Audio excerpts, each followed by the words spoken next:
እንደምንላችኋል የእግዚአብሔር ቤተሰቦች አሜን። የእግዚአብሔር የአምላካችን ስሙ ከአጽናፍ እስከ አጽናፍ ከፀሐይ መውጫ እስከ ፀሐይ መጥለቂያ በፍጥረት አንደበት ሁሉ የተመሰገነ ይሁን። እንግዲህ በርዕሱ ላይ እንደሰማችሁት ወይም በጽሁፉ ላይ እንዳነበባችሁት በመግቢያው ላይ ፊት ለፊት የምትመለከቱት የአይነ ጥላ መንፈስ አልጋ ላይ ሽንት የሚያሸና መሆኑን በብዙ መልኩ ተነጋግረናል። ከሕፃንነት ጀምሮ እስከ አዋቂነት ጊዜ ድረስ ይህንን ያደርገዋል። ለዚህ መፍትሄ የሚሆን ሀሳብ ይዤላችሁ መጥቻለሁ። እንግዲህ በ24 ከፋፍዬ እያንዳንዱን የአይነ ጥላ ጥቃቶች ለዚያውም ይህንን ያደረግኩት በምንድን ነው? ጨምቄ ሁሉንም በአንድ እያደረግኩኝ ነው። እየነጣጠልኩኝ ሁሉ ነገር ባደርገው በጣም ከባድ ነው የሚሆነው። ስለዚህ ሰብሰብ እያደረግኩኝ ለእያንዳንዱ በሚመስል መልኩ ግን ለሁሉም መፍትሄ በሚሆን ስከፋፍለው ግን በስነ ስርዓቱ ይህን ነገር ለሌላም አያገለግልም ማለት አይደለምና መፍትሄ ብዬ የማቀርበው በተለይ ይህን ብታረጉ ለማለት ያክል ነው እንጂ መፍትሄ ብዬ ለዚህኛው የነገርኳችሁ ለሌላውም በሽታ ወይም ለሌላውም አጋንንት ሌላም ሴራ ለሚያሴረው አጋንንት ይሆናል ማለት ነው። ለምሳሌ መስተፋቀር፣ አይነ ጥላ፣ ዛር፣ ቡዳ፣ ቃልቻ ምናምን እየተባለ ለሚጠሩ መናፍስቶች በሙሉ መፍትሄ የሚሆን ነገር ነው የምነግራችሁ። ግን በተለይ ሕፃናትን ስገዱ ማለት ሕፃናትን አብዝታችሁ ጹሙ ማለት ስለማይቻል ለእነሱ በሚመች መልኩ ማለት ነው። አንደኛ ችግርና መፍትሄ። ከችግሩን ጀምር።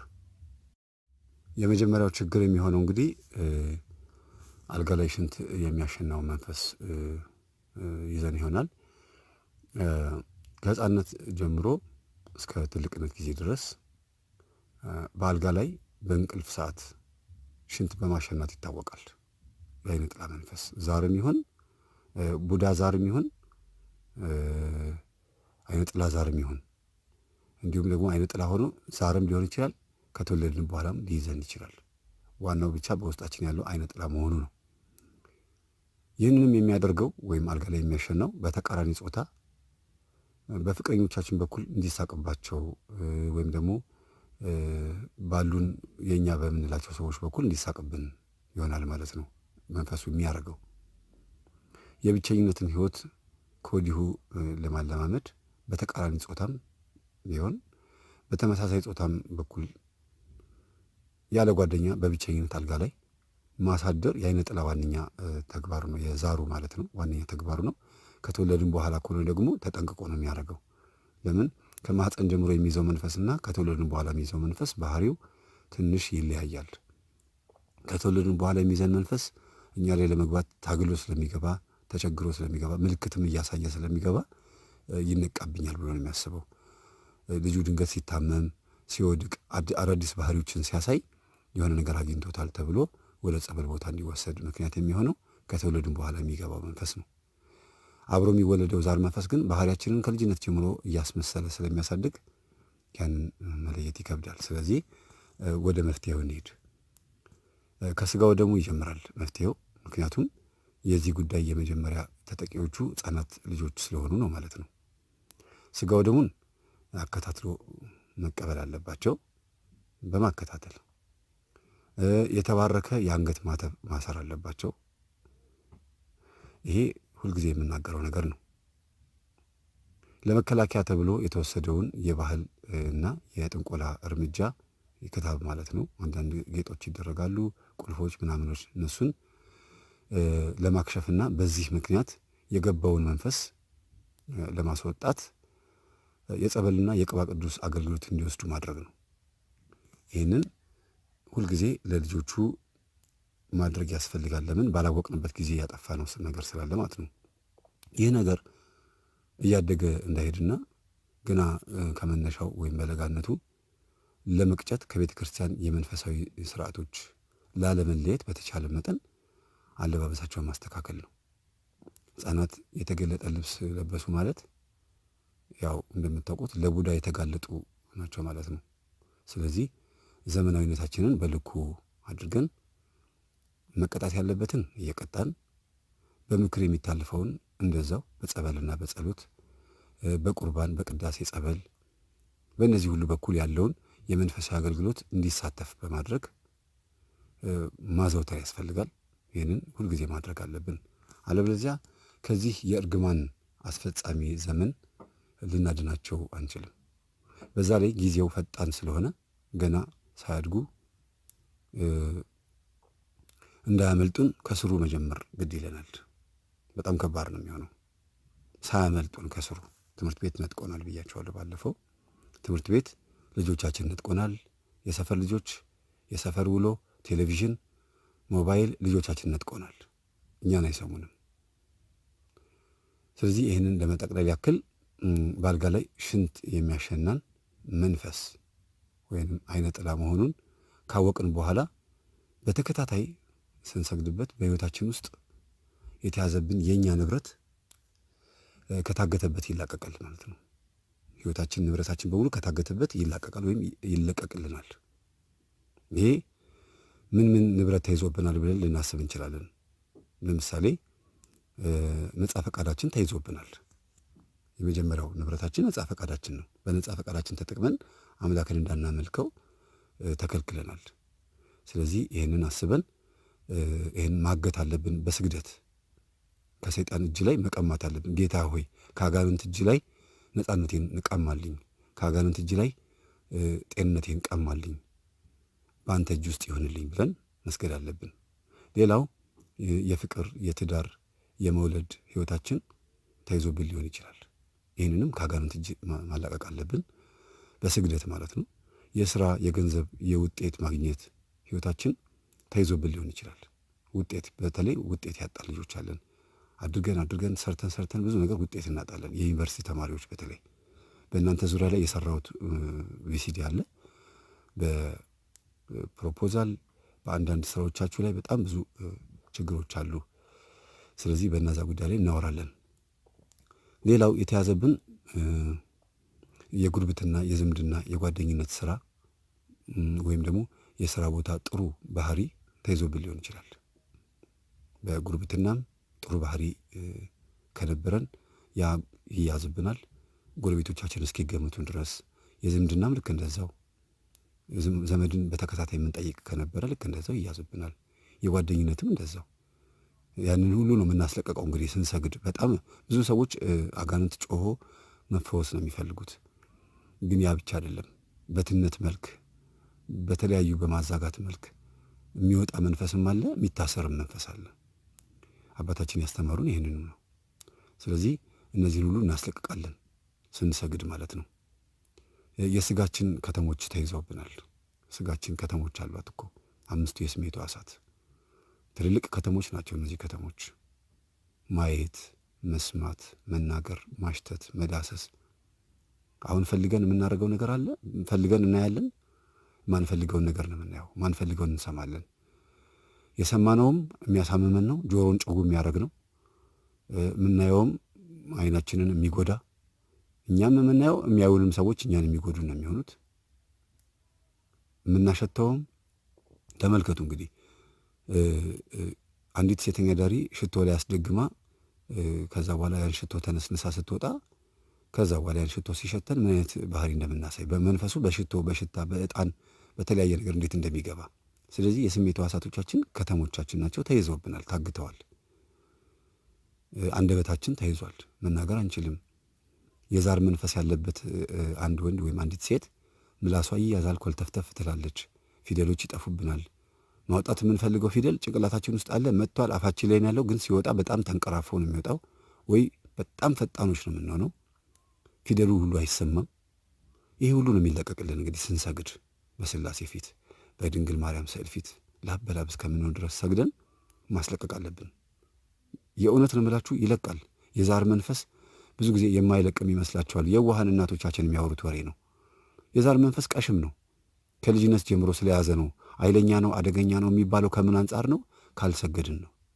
ስለዚህ የስጋችን ከተሞች ተይዘዋል። ሌሎቹም ተይዘውብናል እኮ። ለምሳሌ የነፍሳችን ከተሞች ተይዘዋል። ነፍሳችን 3 ከተማ አላት።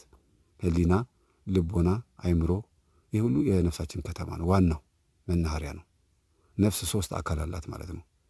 እንግዲህ በሰውኛ ቋንቋ በከተመኛ ቋንቋ ወይም ደግሞ በልብ ወለድ ቋንቋ በሚገባችሁ ላውራችሁ ብዬ ነው እንጂ የነፍስ አካላት 3 ናቸው። አይምሮ፣ ህሊና፣ ልቦና። ህሊናው የተያዘበት ሰው ምን እንደሚሆን አስቡት። ስለዚህ ስንሰግድ እነዚህ ነገሮች ይላቀቃሉ ማለት ነው። እነዚህ ሁሉ ከተያዙ ግን ሁሉ ነገር ይታገታል። ሁሉ ነገር ምንም የሚቀረ ነገር የለም። ስለዚህ ይህን ሁሉ ማስለቀቅ የምንችለው ስጋችንን በጾምና በስግደት ስናደክመው ነው። በጾምና በስግደት መድከም አለበት። በላን ጠጣን፣ ምን አተረፍን? እስቲ ሰንበትን ሽረን የፈለግነውን አተረፍን አይደለም? ያተረፍነው ግን ህግጋትን መሻር፣ ከእግዚአብሔር መጣላት። አንዳንድ ሰው በስጋው ቦርጩን ያተርፋል፣ ውፍረትን ያተርፋል። በስጋው መጠጥ ጠጥቶ መፈንከትን ያተርፋል፣ መፋታትን ያተርፋል፣ ጭቅጭቅን፣ መለያየትን። ምንም እኮ ያተረፍነው ነገር የለም እኮ። ስለዚህ ስጋችንን በጾም በጸሎት ገርተን ማድከም አለብን።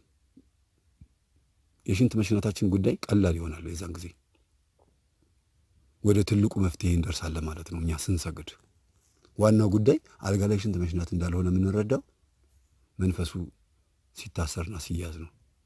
ለካ ከበስተጀርባ አልጋ ላይ ሽንት እንዲያሸናኝ ያደርገው ይህንን ነገር ሊያመጣብኝ ነው ብለን የምናስባቸው ነገሮች አሉ።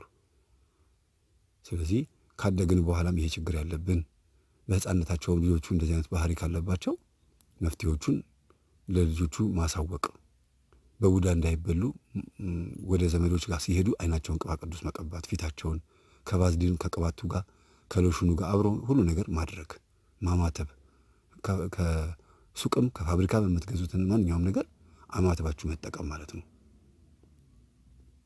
እነዚህ ማድረግ አለብን የግድ። ማሸነፍን ያስተማሩን መላእክት ናቸው አይደለም እንዴ? መላእክት ስለሆኑ ከእነሱ ጋር እንበረታለን ማለት ነው።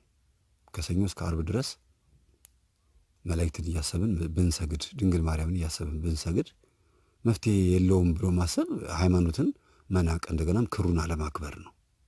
ስለዚህ ወደ እምነታችን እንድንመለስ ያደረጉን አባታችን ይሄንን ነገር እንድናውቅና በሕይወታችን ውስጥ እንድናጣጥመው ስለፈለጉ ነው።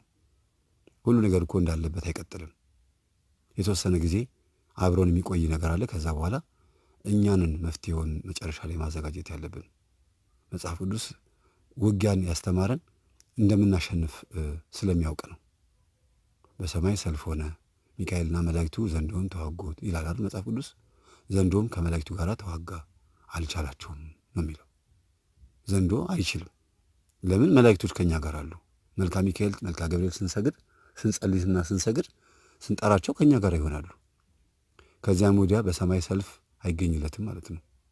ዓለምን ሁሉ የሚያስተው ዲያብሎስና ሰይጣን የሚባለው ታላቁ ዘንዶ እርሱም የቀደመው እባብ ተጣለ ተብሎ የተነገረው ከጸሎት ከስግደት ከጾም በኋላ ነው። ኢየሱስ ክርስቶስ 40 ቀንና 40 ሌሊት ከጾምና ከጸለየ በኋላ ሰይጣንን ድል አደረገው። 3 ጊዜ የፈተነው እኮ ጌታችን ከጾመ በኋላ ነው። ለምን ተፈተንኩ ማለት የለብንም።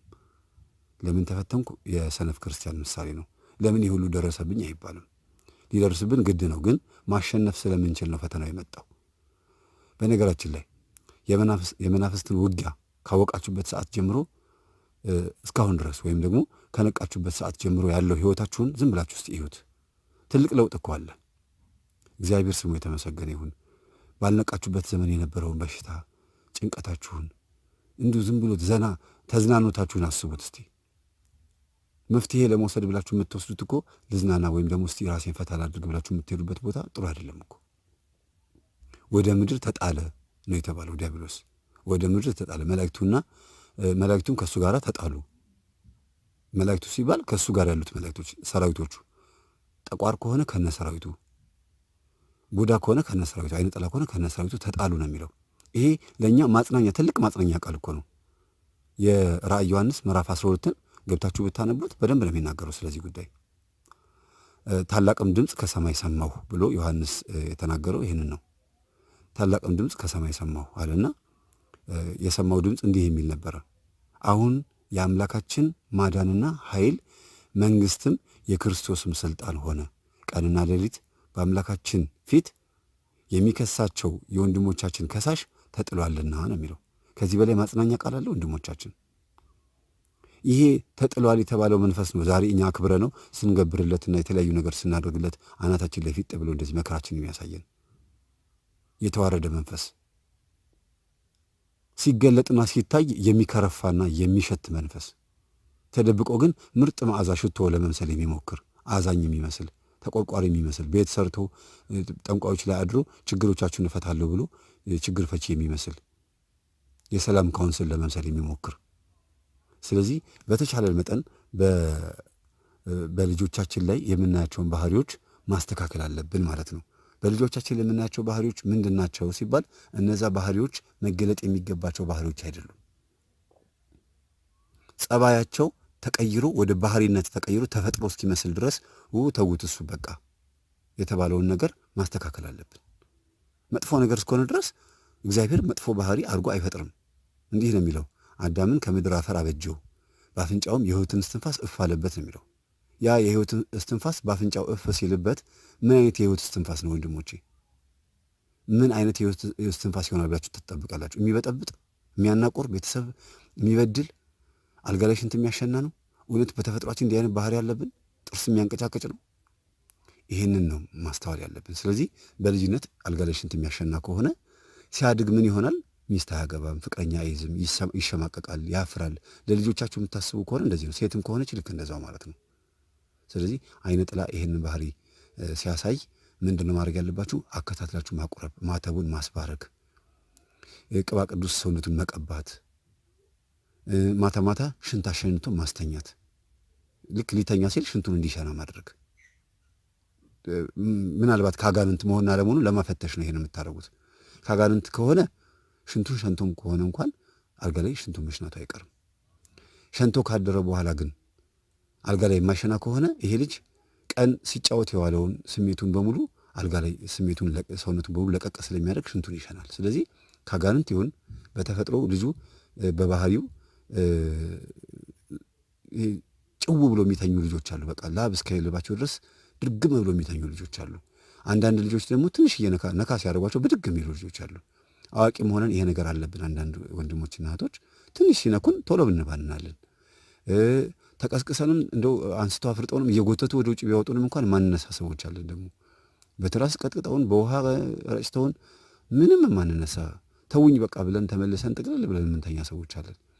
ይሄ አምሽቶ ከመተኛት የመጣ ነው ብላችሁ ልታስቡ ትችላላችሁ። እንግዲህ አይደለም። ቤት እሳት ተቃጥሎ አብረው የሚቃጠሉ ሰዎች አሉ። ፊታቸው ቅልጥ ብሎ በአንድ በኩል ርዝም ብሎባቸው አፍንጫቸው ርዝም ብሎባቸው ቤት ወይም ሻማ ተለኩሶ ቤት ተቃጥሎ ከቆዩ በኋላ እግራቸው እስኪቃጠል ድረስ የሚባንኑ ሰዎች አሉ። ይሄ ትክክለኛ ሰው ተፈጥሮ ባህሪ አይደለም ብዬ ነው እኔ የማስበው።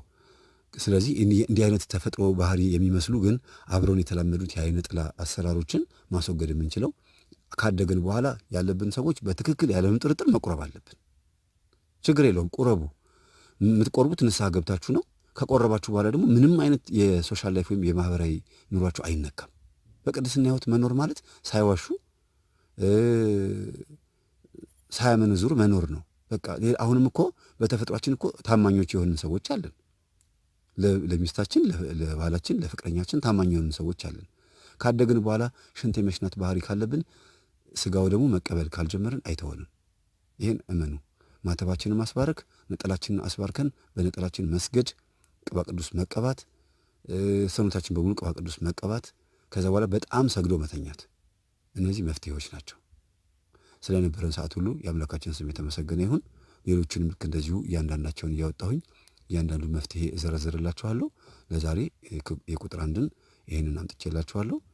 ይቆየን።